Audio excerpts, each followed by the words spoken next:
Let's start this stream, baby.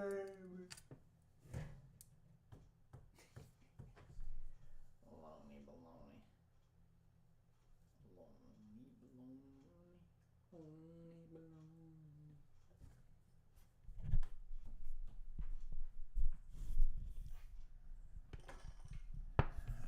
Alrighty here. Can you hear me? Can you hear me? Do you hear me loud and clear? Am I too loud? Am I too loud? Am I too clear? Okay, here we go. Here we go.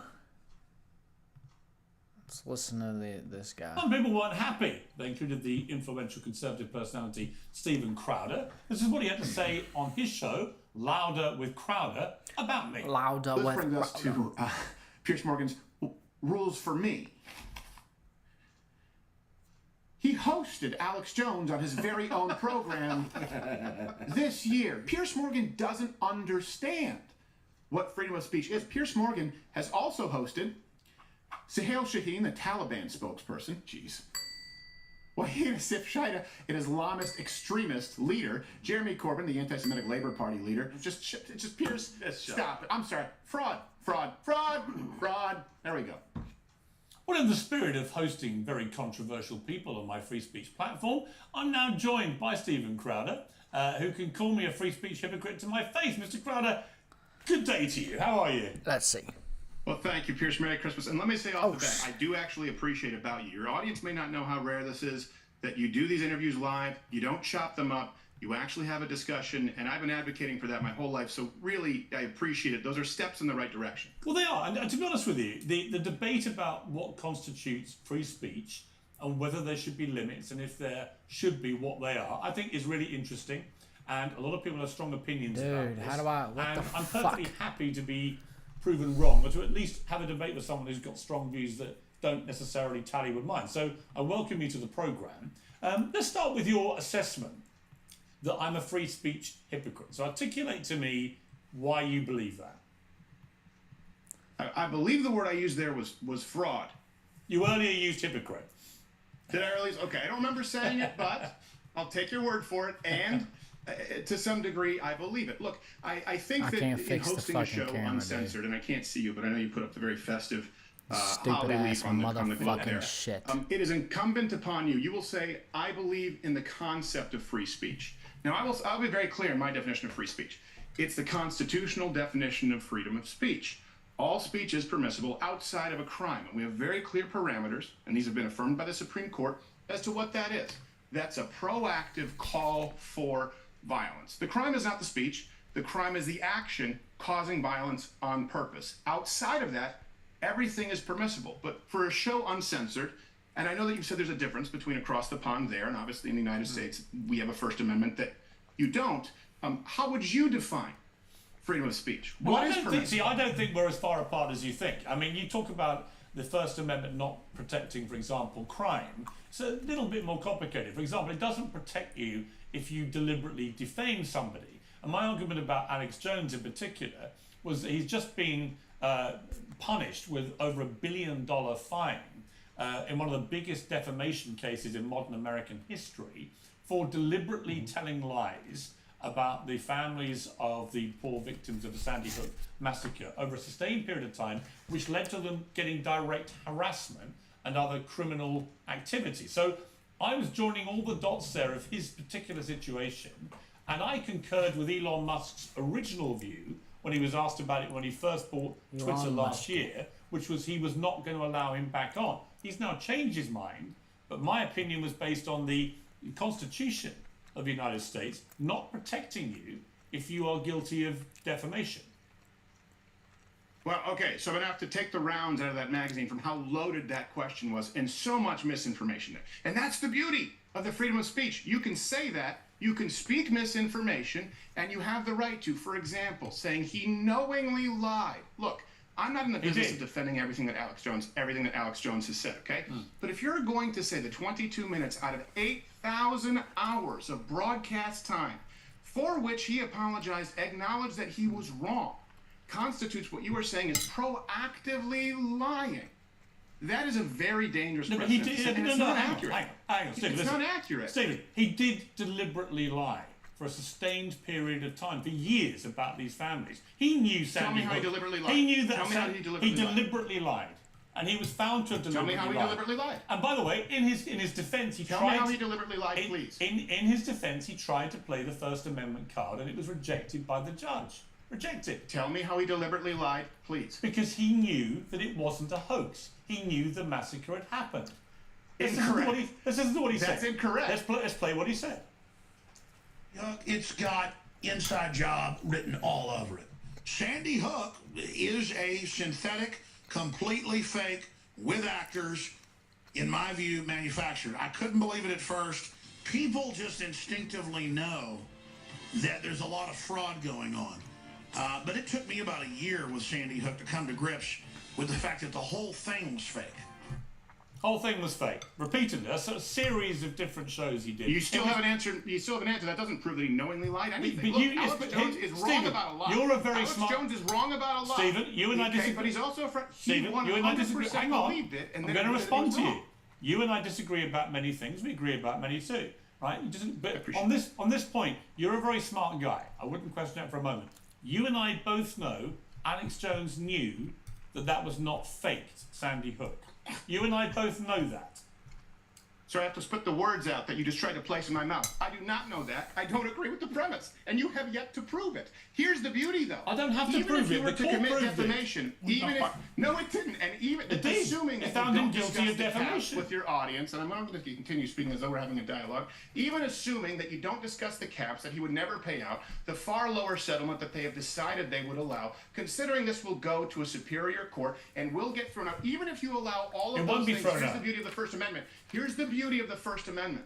Even if you at one point commit defamation, you still don't forfeit your right to speak going No, forward. you don't. You don't lose I a agree. fundamental human right. I agree. And that's Stephen, not why he was banned from. That's not why he was banned from Twitter. I you know that. he was You banned know from that. Twitter. He was banned from Twitter for having a pop at some guy from CNN. I don't care about that. I'm more interested in why Elon Musk tweeted when he bought Twitter and was asked, "Will you bring back Alex Jones?" He said, "No, I won't allow somebody back on, having gone through the pain himself of a child dying in his own arms, one of his children. He wasn't going to allow someone who profited from the pain of dead children to be back on the platform." He then changed his mind, which he's allowed to do. He owns the platform.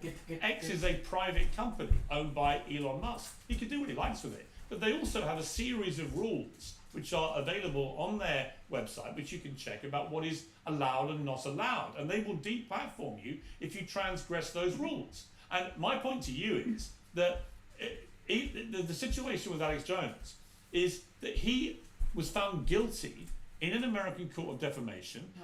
Yes, it's entirely down to Elon Musk that he can bring him back, but I agree with the first version of Elon Musk's decision making, not the second one based on a completely undemocratic poll he put on his own Twitter feed.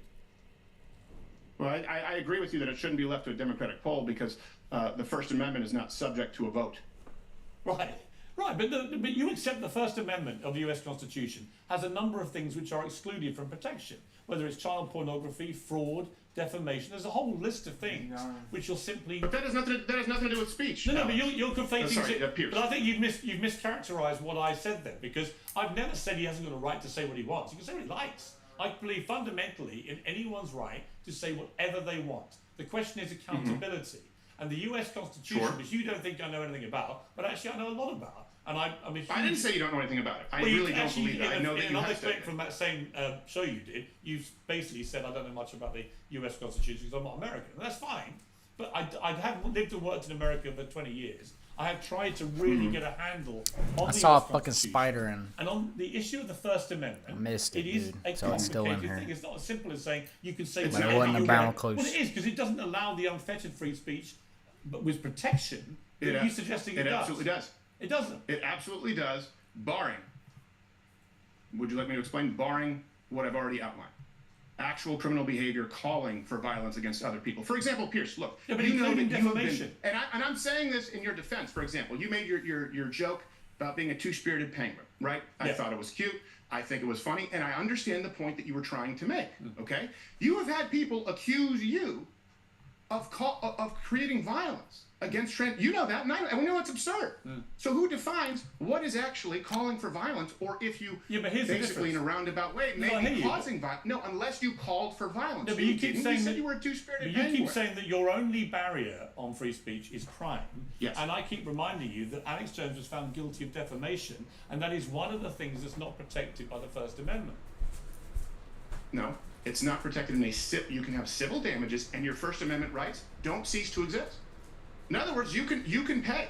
You can pay the piper for what you have done in But you're that still being individual held instance. accountable So if someone for your at some defamation. point, if someone accuses you of defamation, and let's say has a suit levied against you that actually, by God, is successful, let's say does that forbid you from speaking publicly thereafter?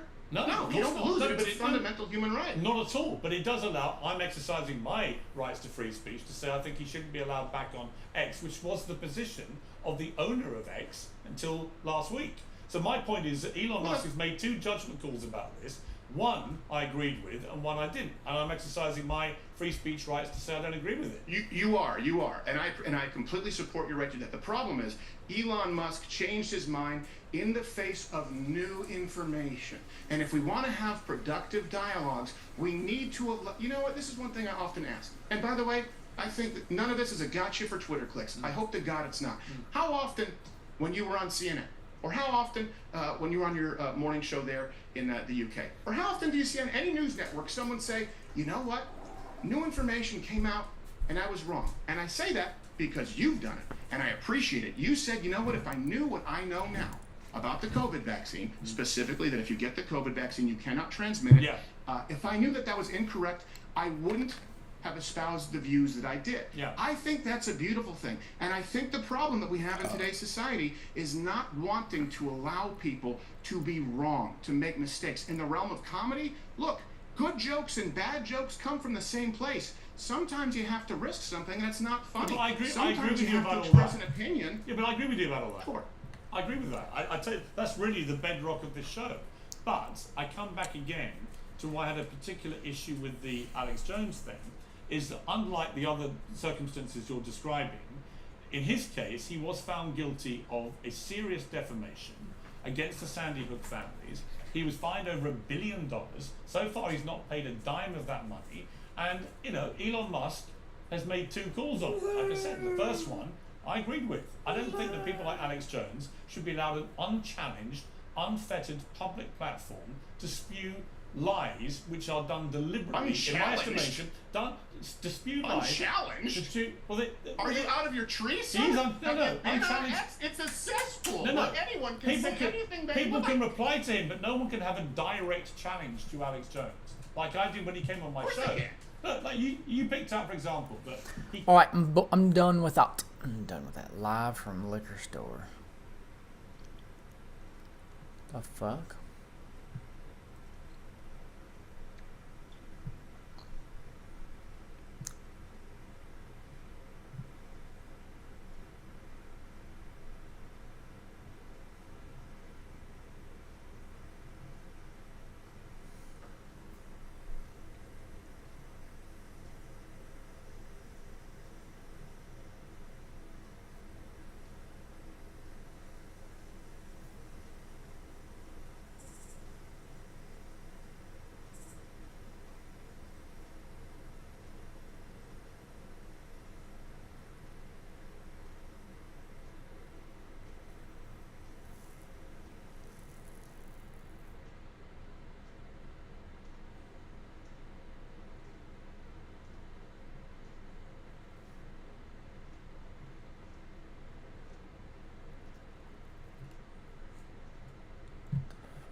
To get me out of my own head, I need people around me.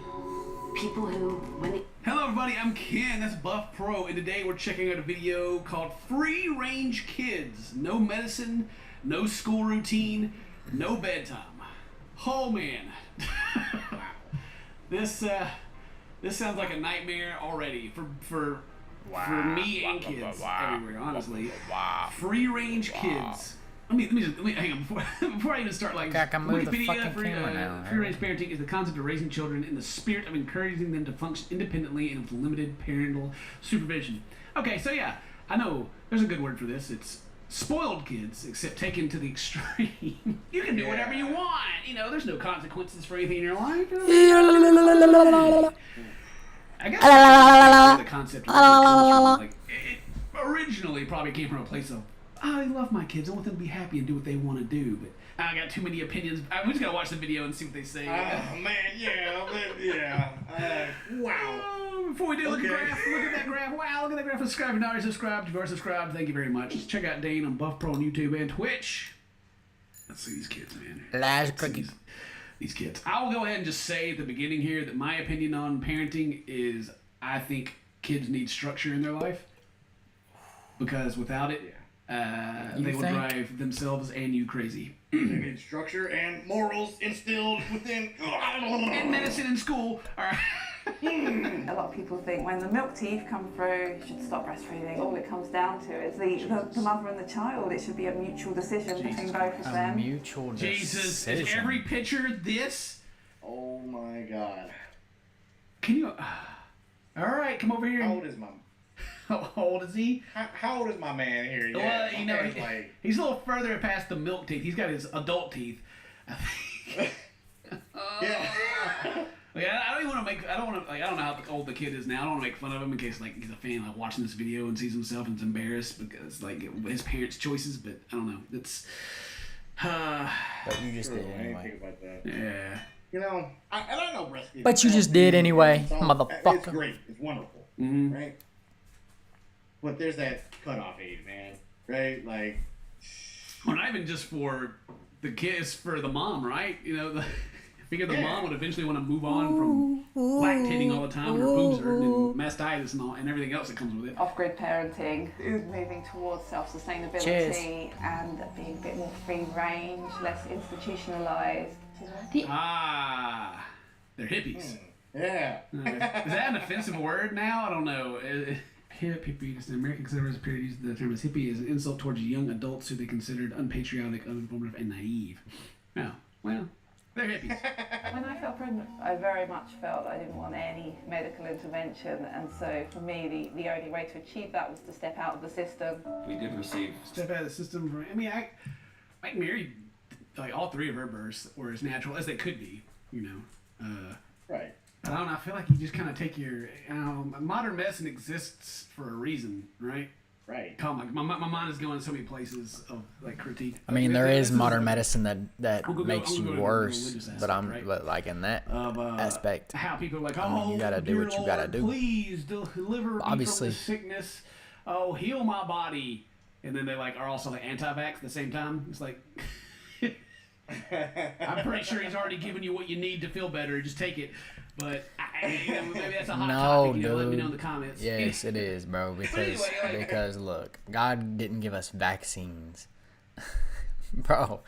God didn't give us vaccines. Man gave us vaccines. God gave us like, bro. Well, you know, you want to know antibacterial, natural natural antibiotic. It's honey, raw honey, local honey. Because the local honey, it's local pollen. It's pollen from around your area. From the bees, you know what I'm saying? So look, get some honey, that's antibiotic. Take that when you're feeling sniffy. Drink a bunch of water. Here's a natural medicine that does work, that helps. There are natural expectorants, but I like to use expectorant Gustafen or whatever the fucking Mucinex is.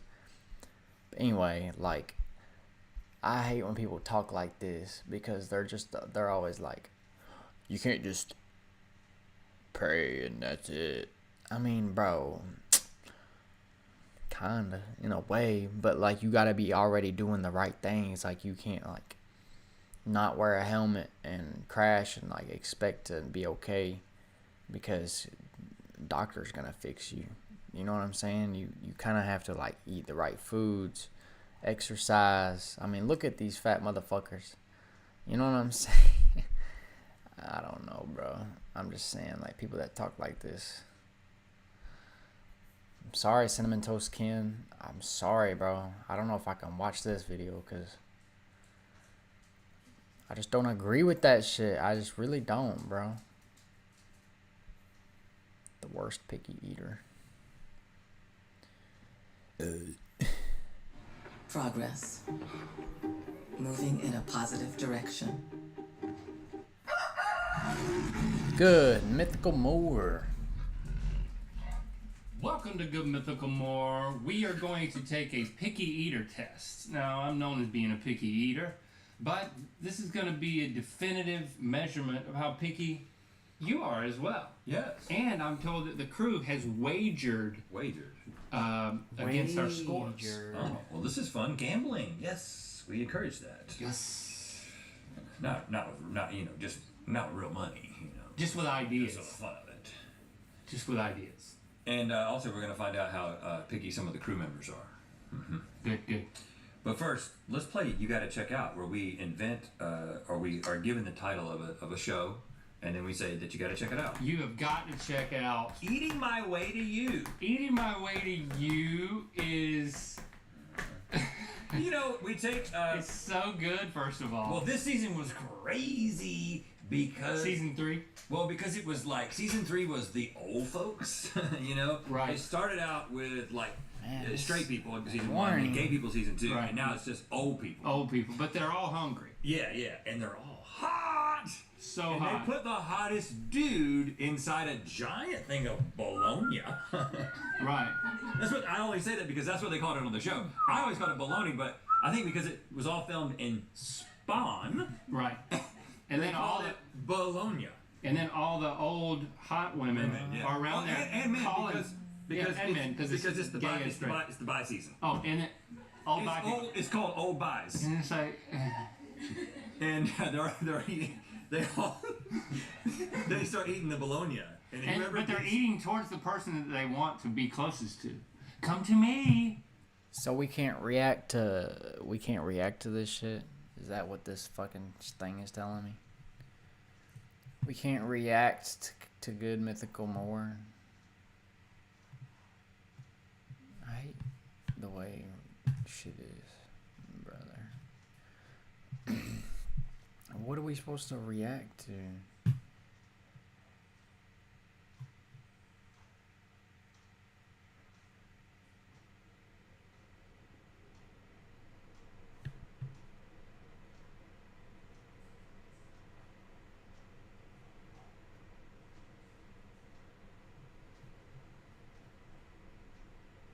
What the fuck?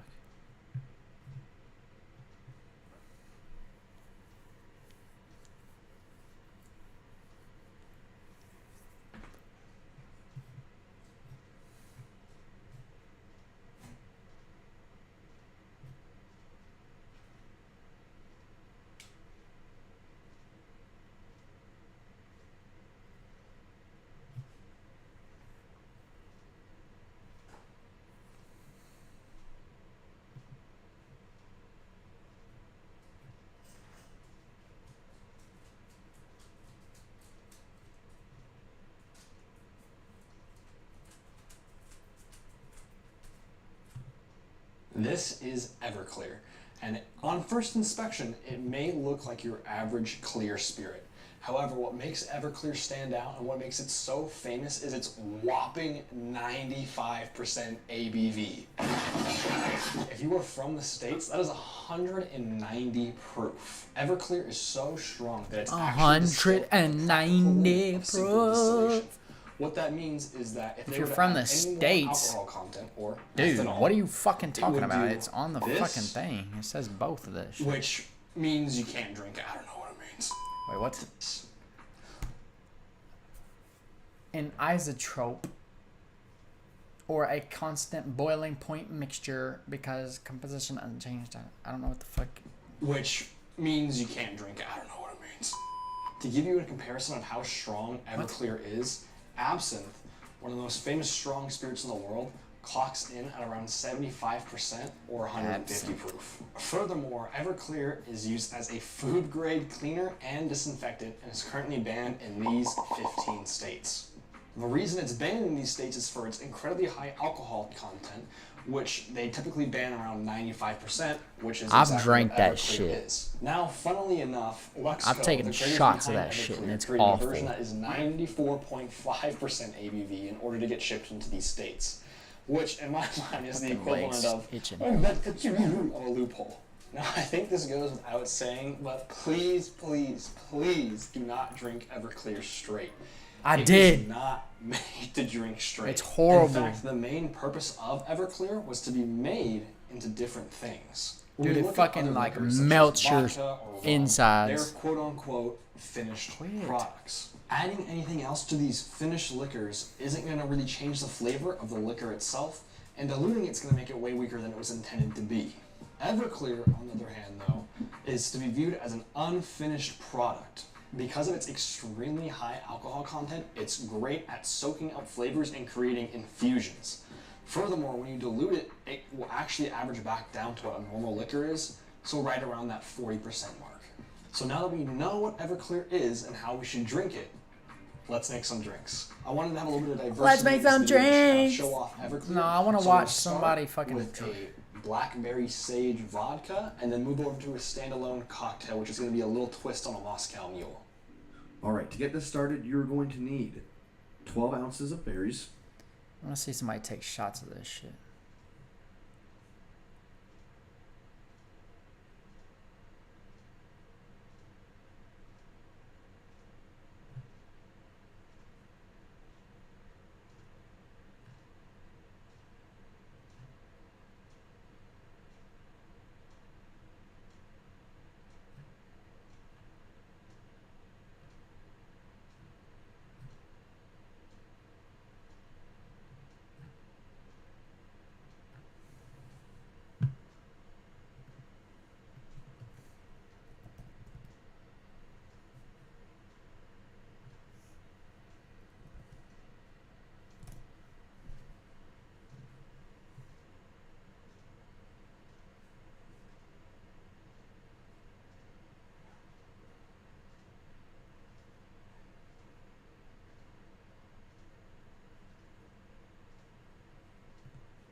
Yeah, eBay.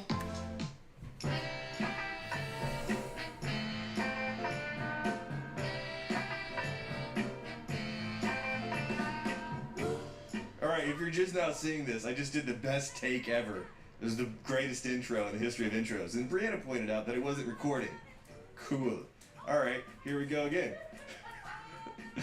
You know, you go to the liquor store and you got these little hang tags on the bottles. This one says, the 2023 most admired whiskey in the world. And apparently the most admired whiskey is Michter's. We're gonna look into that. When you're taste testing the world's most admired whiskey, you gotta pair. You have to. I can admire anybody that can deliver a mean pork chop on a camping stove. Impressive. Brandon, you got a pair? What? You got a pair? A pair of what?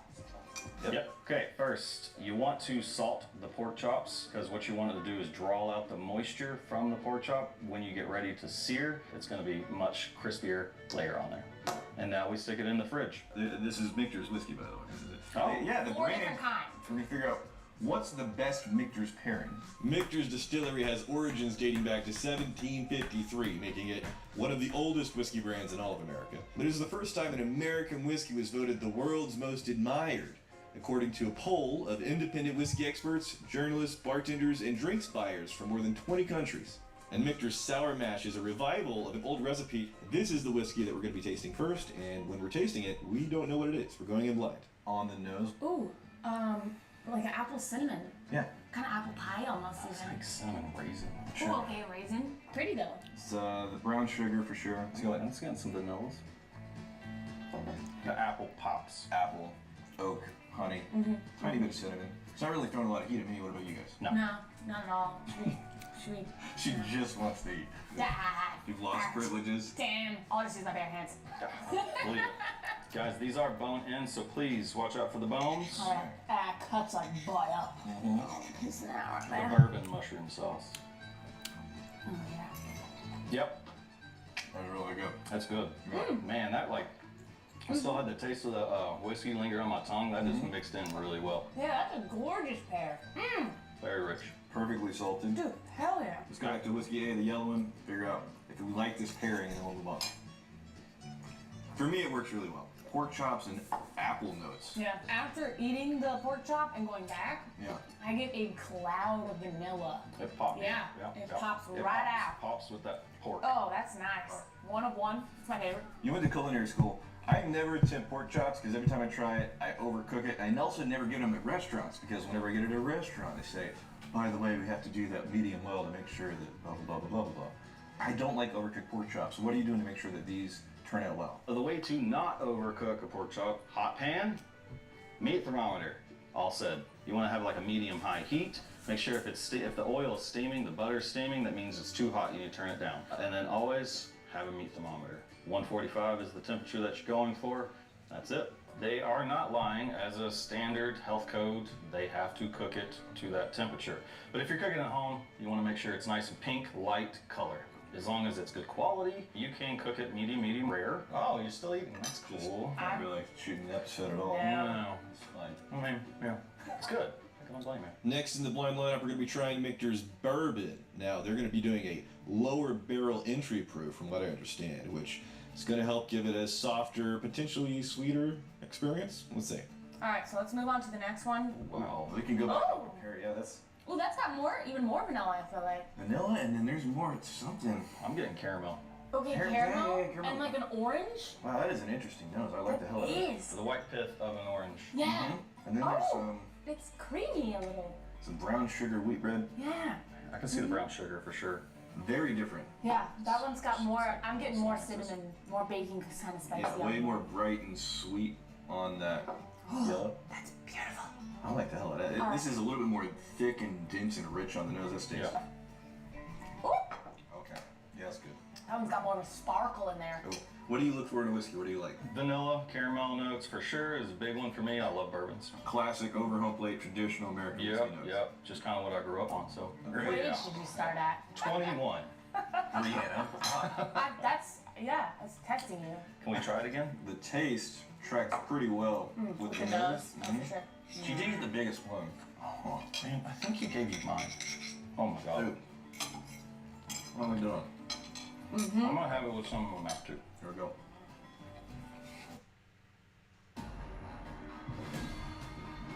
These dudes are fucking drinking whiskey with their damn Man. food, bro. Okay.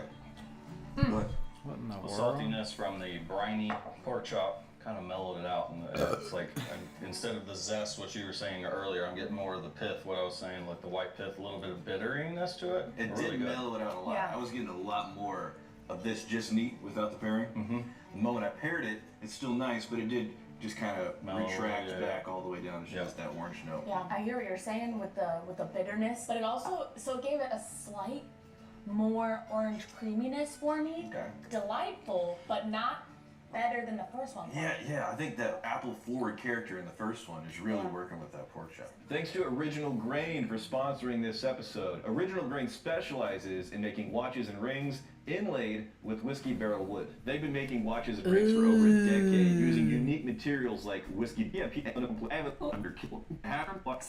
move on to the Pink. Next, we're getting into Michter's Rye. It's their single barrel line, which is really cool. You can see those variations from release to release. According to Drinks International, the most admired whiskey brand in 2022. Elijah was Craig had Springbank. Rye. In 2021, it was Yamazaki. I So wonder Michter's is in good company. Okay, let's move on to Wild rice. See, we gotta get some distance, y'all. No, we're just eating the rice. No, you don't have like clarity of palate. You gotta have clarity of palate. You gotta get some distance. I'm gonna clear my palate with this. so pretentious right now, bro. Whiskey will clear my palate. Damn right it will. All right, on the nose of the pink. I do get a mustiness on the nose. Get like a dark cherry. Okay, I'm like a cherry cola. Maybe a cherry cordial, a little bit of chocolate mixed in there. Ooh. Yeah. Like a chocolate covered cherry. Yeah. Mhm. Ooh. That's a really nice nose. I'm gonna mouth it. All right, here we go. Oh, I like the hell out of that. That's wow. I like the hell out of that. Again, I think Michter's is delivering on the palate what the nose is setting up pretty consistently. Yeah, that one, the cherry came through, but for me it disappeared too quickly. I like a linger, you know? A little snickle fritz lingering there. Linger, man. Yeah, totally. Linger. On the nose, fresh off the heels of a taste. Maybe Actually- like a Dusty Graham cracker type of deal? What do we got? I actually get some vanilla coming back. Vanillers? On the nose, yeah. It's a hard R on vanilla. Yeah, a little vanilla. The mustiness, I can Mhm. see like the Shoot, but all that mouth, dude, that cherry. Holy snap. the brininess just like What made the the cherry. fuck? Shoot. That chocolate cup. I don't know where to put that little sucker. Are we moving on or what? What are you doing? I'm checking Get your shit together. Get your shit, put it in a bag, and get it together. I wouldn't Get talk all to your you like that. All your shit, so it's together. Get your shit together. See, do you cook She much at home? cannot handle her whiskey. My Holy girlfriend sh! would love for me to look at her the way I look at sandwiches when I'm making them. What do you do with the sandwiches, Gabe? Oh man. Lots of meat and lots of cheese, you know? Gotta love it. I mean, we'll just... Like a dog.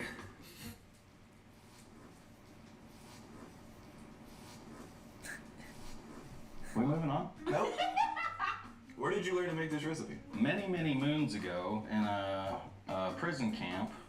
No, I'm just joking. So we're gonna add butter to the pan. We're gonna cook our mushrooms for 5 to 6 minutes, and then we're gonna take those mushrooms out. We're gonna add about a tablespoon of butter. Then we're gonna add about a tablespoon of flour to that and making a roux. You're going to then pour your bourbon in, about 2 ounces of bourbon. Once that's thickened up a little bit, we're gonna add our beef broth and our whole milk. We're gonna do half a cup each. That is all nice and thick. We then put the pork chops back in the pan and then the mushrooms back on top. A little bit of presentation goes a long way. Now we're going to be getting into the Michter's Unblended American Whiskey. This was my early favorite whiskeys, and I know why now. Because they're using used whiskey barrels.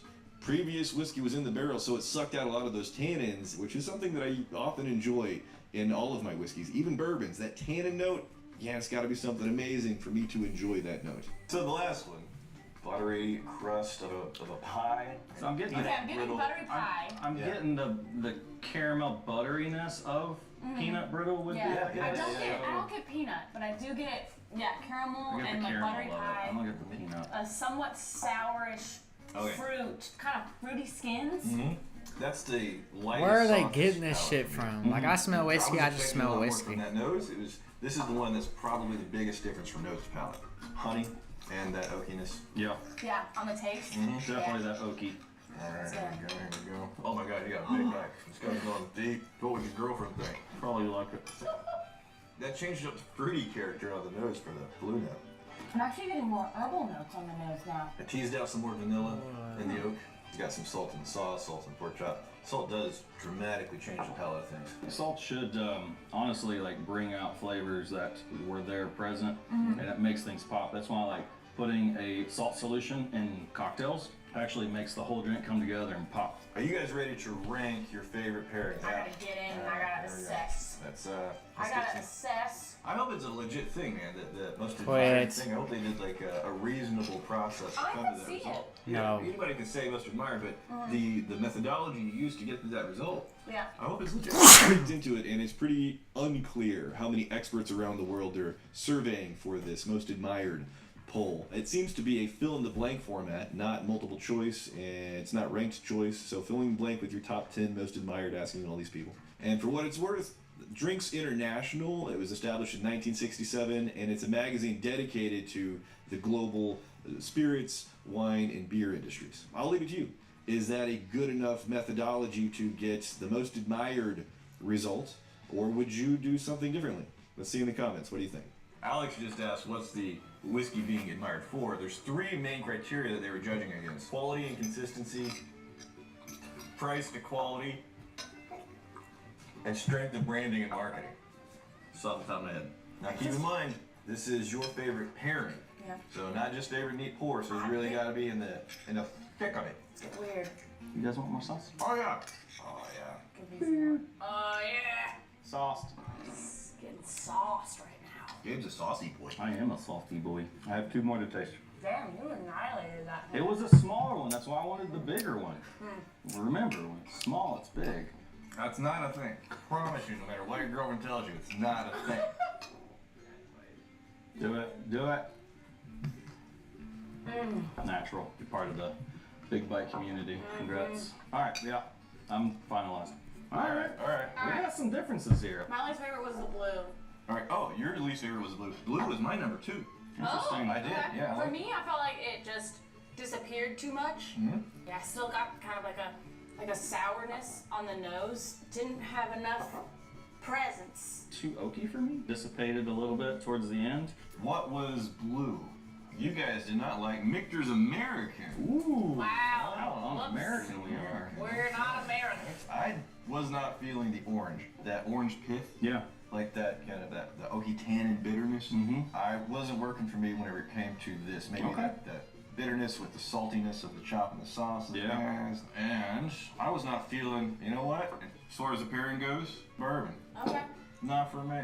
Which makes sense with the tannins and because it's the new oak. Of course, it's going to have a lot of tannins. That was Gabe's number 1. That was your number 1. That was not my number 1, which makes sense. Why Because did you like that as your number 1 game? I don't know. I love the orange. I love orange, so I'm a big fan of that, and that came through a lot for me. The orange was my second to last favorite. I actually really liked it. It was kind of tied for 2, but the more I kept going back, I was like, yeah, I just have to put one above it. What was your second to last? Looks like you got a yellow there. I got a yellow. Gabe's number 3. My number 1 and Brianna's number 1. This is Sour Mash. Weird. Yeah. Sour Mash. I like the hell out of the Sour Mash. Me too. Your number 2 was pink. Your number 2 was pink. My number 3 was pink. What is it? Alright, let's see. The rye. Now, they do single barrels on the rye, which is cool. Hey, we have our latest Eleanor Batch 11, the Armagnac finish. You can tell you've been enjoying it. Is this in the tasting room yet? I think it will be starting Friday. Link in the description down below. Well, it turned into a hell of a finish. We love doing the finishing series with the Eleanor, the classic bourbon flavors. The Armagnac showed up beautifully. Agreed. Go ahead. You got something to say?